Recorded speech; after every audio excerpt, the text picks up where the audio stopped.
নেত্রকোনায় যে মাদ্রাসার ছাত্রীটাকে দর্শন করা হয়েছে, যে আলেমের নামে এই ক্লেমটা দেওয়া হয়েছে, সেই আলেম লাইভে এসে বলছে সে নির্দোষ, তাকে ফাঁসানো হয়েছে এবং সঠিকভাবে এর তদন্ত করে এর যেন বিচার করা হয়। আপনারা পুরো ভিডিওটা দেখেন, তাহলে বুঝবেন যে কে অপরাধী আর কে ভালো মানুষ, সাধু।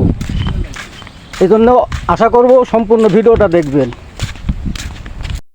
আসসালামু আলাইকুম দেশবাসী, আজকে আপনাদের সামনে খুব গুরুত্বপূর্ণ এবং মর্মাহত একটি বিষয় নিয়ে কথা বলতে আসছি। আমি কথা বলতে পারতেছি না, অসুস্থ।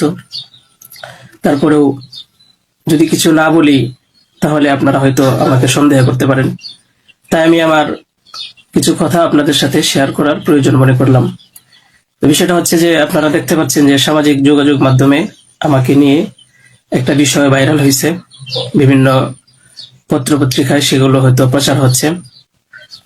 তো আমি আপনাদের বলবো যে এই বিষয়টার সাথে, যে বিষয়টা মেঘলা নামক একটা মেয়ে এবং আমার ছবি দিয়ে যে একটা অপপ্রচার করা হচ্ছে, অপবাদ রটানো হচ্ছে, এটার সাথে আমি কোনোভাবেই সম্পৃক্ত না।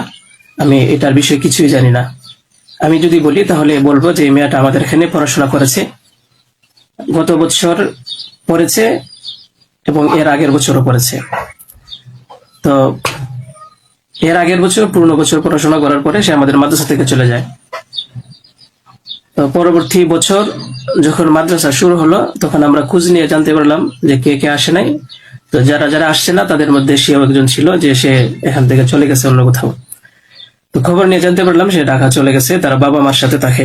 বাবা মা সৎ বাবা এবং মা অন্য কোথাও আগে বিয়ে বসছিল। তো বর্তমান যে বাবা আছে মেঘলা, তার মেয়ে না, বরং আগের বাবার মেয়ে সে। তো সে যখন ঢাকায় চলে গেল আমরা শুনলাম, তখন আমরা কিছু বলি নাই, ঠিক আছে, ঢাকায় তো পড়াশোনা বেশি হয়, তাহলে পড়ুক। আমরা আমাদের ক্লাস শুরু করে দিলাম। কিছুদিন যাওয়ার পরে দেখলাম আবার এই মেয়েটা আমাদের মাদ্রাসায় আসছে। তো আসার পরে জিজ্ঞাসা করা হলো যে কেন, কি অবস্থা, কোথা থেকে আসছো? সে বললো যে ঢাকায় চলে গেছিলাম, এখন নানা ভাই জোর করে নিয়ে আসছে আমারে। আমি আসতে চাইছিলাম না, আমাকে জোর করে নিয়ে আসছে নানা ভাই।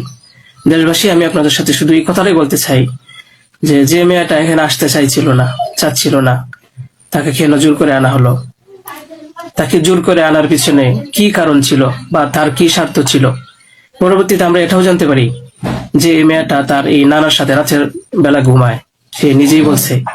কেন বলছে? যখন আমরা জিজ্ঞাসা করলাম যে তুমি হিজাব পরো না, অন্য মেয়েরা হিজাব পরে, তুমি বুরকা পরো না, অন্য মেয়েরা বুরকা পরে, কারণ তার চলাফেরা সম্পূর্ণ আলাদা ছিল। আপনারা চাইলে গ্রামে গিয়ে মাদ্রাসার ছাত্রছাত্রী যারা আছে তাদের সাথে কথা বলে দেখতে পারেন যে সে সম্পূর্ণ আলাদা ছিল। তার কোনো কিছুই আমাদের কমনের ভিতরে ছিল না, আমরা তাকে কন্ট্রোল করতে পারতেছিলাম না। তো সে এইভাবে কিছুদিন থাকার পরে আমরা ভাবলাম যে হয়তো তাকে আমরা রাখতে পারবো না, কারণ আমরা তাকে কন্ট্রোল করতে পারছি না। হয়তো মেয়েটা অন্য কোথাও গিয়ে যদি কন্ট্রোলে থাকতে পারে, পড়াশোনা করে, তাহলে এটা তার জন্য ভালো। তাই আমরা তার গার্জেনের কাছে বললাম, তার মাকে আমরা বুঝাইয়া বললাম। আমাদের উদ্দেশ্য এটাই ছিল যে তার মা যেন তাকে বুঝিয়ে বলে যায় যে হুজুরের কথা মেনে চলবা, মাদ্রাসার নিয়ম কানুন মেনে চলবা, এই কথাগুলো উনি বুঝিয়ে যাবেন। কিন্তু উনি কি করছেন যে ওনার মেয়েকে উনি বলছে যে না, আমি এখানে রাখবো না, নিয়ে চলে যাব। তো আমাদের এখান থেকে প্রায় 5-6 মাস আগে আমাদের মাদ্রাসা থেকে নিয়ে চলে গেছে। হয়তো পরবর্তীতে খবর নিয়ে জানতে পারলাম সিলেটে যেখানে উনি থাকে সেখানে নিয়ে গেছে। তো নিয়ে যাওয়ার পরে এখন কিছুদিন আগে আবার আসছে, এসে বলতেছে যে এই দুর্ঘটনা যে খুব বড় সমস্যা। যে কথাটা শোনার পরে আমার মতো একজন সাধারণ মানুষ, আমি আর সহ্য করতে পারছি না, আমি আর নিজেকে ঠিক রাখতে পারি নাই। আমি একেবারে অসুস্থ হয়ে পড়ছি। কারণ আপনারা হয়তো জানেন যে অনেকেই, আমার ফ্যামিলি আছে, আমার বাচ্চা আছে, আমার বিবি সাহেব আছে, আমার আত্মীয় স্বজন আছে। আপনারা বলুন তো, আমার নামে যে বিষয়টা প্রচার হচ্ছে, এটা আমার ফ্যামিলির লোকেরা দেখে আমাকে কি বলছে, কি ভাবছে? আপনারা সঠিক তদন্ত করুন। আমি কখনোই দেশের আইনের প্রতি অবাধ্য না, আমি শ্রদ্ধাশীল।